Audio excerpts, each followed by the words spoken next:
Здравствуйте! Это программа «Энергия». Мы рассказываем о самой жизнеобеспечивающей отрасли и о людях, которые эту отрасль обеспечивают самым необходимым. Например, своевременными ремонтными работами. Собственно говоря, именно этим и занимается коллектив открытого акционерного общества «Нерюнгри Энергоремонт», отметившего в начале месяца свое 2-летие. Впрочем, далеко не только юбилей предприятия стал поводом для нашей встречи с его генеральным директором Михаилом Деревяшкиным. На наш регион навалилось такое большое событие, произошло большое событие. Наверное, его можно сравнить как чемпионат мира по футболу для всего мира, так и это событие для нашего региона. Большая правительственная делегация во главе с президентом 26 июля высадилась в аэропорту города Алдана, потом вертолетами, облет места будущих ГЭС. С посадкой в районе Иджекской ГЭС, это среднее течение Тимптона. В общем, можно сказать, что первый этап строительства отмечен, пройден. Принято принципиальное решение о сооружении каскада Тимптонских ГЭС и еще 6 ГЭС на других станциях нашего региона. Это 2 станции на Учуре, 2 на Алекме и Верхнем Алдане. Причем первые станции будут плацдармом как раз для Учурской ГЭС и для Алекминской ГЭС. Что хочется сказать. Это грандиознейшее строительство. Оно сопоставимо по мощности, мощность всех станций сопоставима с тем, что имеет сегодня весь Дальний Восток. И электроэнергия будет продаваться на международный рынок и будет развиваться промышленность в нашем регионе. На основании этого полета, на основании собрания, которое при правительстве, которое потом произошло, заседание правительства и совещание при президенте, Вячеслав Анатольевич подписал с ГидроОГК соглашение о начале строительства каскада ГЭС. Кроме того, с единой энергосистемой было подписано соответствующее соглашение о строительстве линий электропередач для транспорта электроэнергии. И кроме того, Вячеслав Анатольевич Штыров дал разрешение на начало изыскательских работ в этом регионе. Так что большая стройка не за горами. Уже к 2011-2012 году будет пущен первый агрегат. И если будет построена Канкунская ГЭС первая, уже где-то через 5 лет наш город станет морской державой, потому что Канкунское водохранилище подойдет практически вплотную к нашему городу. Это и отдых, это и новая вообще особенность, наверное, климата даже нашего города. Надвигающиеся перемены, безусловно, судьбоносны для экономики Южной Якутии. Между тем, вполне справедливым можно считать вопрос относительно их роли в жизни самих энергетиков.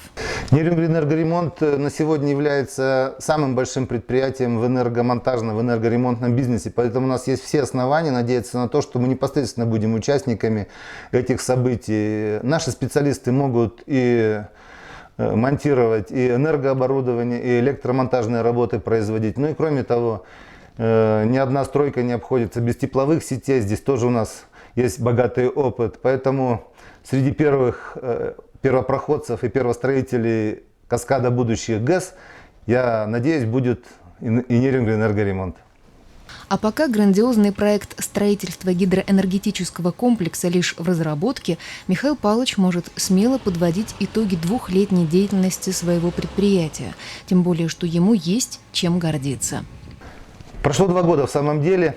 Численность нашего предприятия составляет 600 человек. Это оптимальная численность, я считаю, нашего предприятия. Мы способны выполнять весь комплекс работ, который необходим для содержания Нерюнгринской ГРЭС.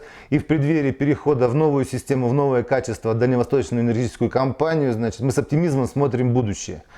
Мы начали работать и за пределами региона. В Алдане сейчас монтируем центральную котельную. Продолжаем работать на выездных объектах. За это время введено в эксплуатацию 2 энергоблока Светлинской ГЭС. Кроме того, работы за пределами Якутии, в Хараноре, на Дальнем Востоке говорят о том, что конкурентоспособность нашего предприятия достаточно высокая.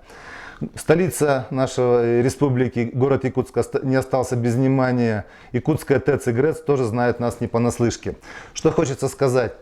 Я уверен, что в предстоящих революционных для нашей южной энергетики событиях Нерюнгри-Энергоремонт займет достойное место. Коллектив стабильный, работает слаженно, с успехом и верой в будущее. Нелегкий труд энергоремонтников усложняется еще одной проблемой, которую мы поднимаем каждый год. И тем не менее, каждый год находятся люди, буквально километрами снимающие кожуховку с труб, подающих тепло в город и поселки. Спрашивается, кого эти люди в результате обворовывают больше – районные тепловые сети или же самих себя и своих близких, провоцируя срыв отопительного сезона в разгар суровой якутской зимы. Обращаюсь к лицам, которые занимаются этим преступным бизнесом, скажем так. Вот. Если вас не интересует судьба города, в котором проживаете вы и ваши семьи, возможно, друзья, то подумайте, прежде чем пойти на преступление, стоит ли все ваши усилия впоследствии проведенным 5 годам в местах лишения свободы. Это же касается и скупщиков краденого цветного металла. Вы, покупая данный металл, способствуете и становитесь соучастником преступления. Нет нужды говорить, как сложно и как необходимо сохранять тепло для того, чтобы оно доходило до наших домов. Наш район тепловых сетей обслуживает 578 километров трубопроводов. Сами понимаете, что задача непростая, а нам еще и мешают. Да не только нам, а вам. Дело в том, что вандалы, которые снимают покрытие с изоляцией трубопроводов, угрожают не только вашему здоровью, но и вашей жизни. У всех у нас на слуху и на памяти серьезные случаи замораживания поселков. К счастью, эта стезя нас пока миновала. Мы, конечно, будем стараться сделать все, что необходимо, но вот эти вандалы уже нанесли Нерюнгринской ГРЭС ущерб на сумму более 15 миллионов рублей. За моей спиной тепловая трасса, которая вот таким образом должна выглядеть.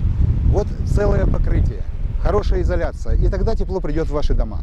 Я вас убедительно прошу, если вы увидите, что кто-то снимает изоляцию с трубопроводов, пожалуйста, сообщайте в органы внутренних дел или нашему диспетчеру по телефону 4 25 66. Должен сказать, что любителями легкой наживы этих ребят назвать нельзя. 2 группы осуждены на сроки от 5 лет. Один разбился при попытке снятия окожуховки с теплотрассы. Поэтому еще раз призываю вас быть бдительными и помогать нам делать все, чтобы всегда в вашем доме был свет и было тепло. Он находится всего в 10 километрах от Нерюнгри на автодороге Невер-Якутск. Он моложе города на 2 года. У него красивое, вполне столичное имя и своя история, тесно связанная со строительством Нерюнгринской ГРЭС. О поселке энергетиков в нашем следующем сюжете расскажет человек, которому по долгу службы нужно знать о Серебряном Боре чуть больше, нежели всем остальным. Узкие дороги, зеленые улицы, уютные дворы, деревянные домики. Впрочем, что касается последних, все могло быть иначе, если бы пошло по плану, разумеется, генеральному. Если бы путь развития поселка пошел по задуманному генеральному плану, то в настоящий момент он бы был весь в каменном варианте, 2-3-этажном исполнении. Но в те времена строился город Нерюнгри, и было принято решение местными властями объединить средства финансовые энергетиков и угольщиков и ускоренными темпами строить город Нерюнгри. Для энергостроителей и энергетиков было принято решение построить временный поселок из домов быстрой сборки. Это УГПД в основном и брусовые здания.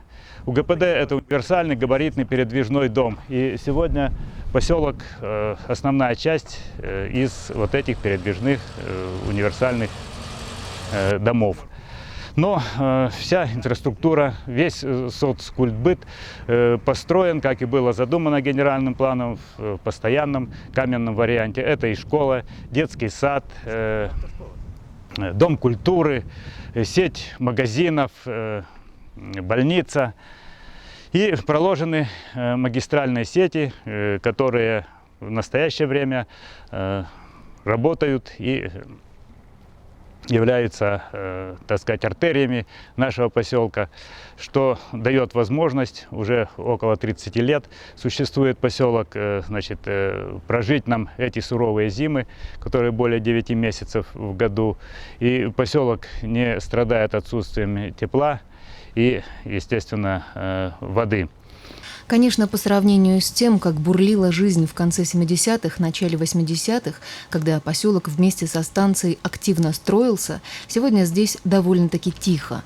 Однако Владимир Григорьевич не видит в этом затишье дурных предзнаменований и ставит перед собой и коллективом администрации понятные и насущные задачи. В настоящее время главная задача для нашего поселка – это сохранить то, что поставлено, осталось.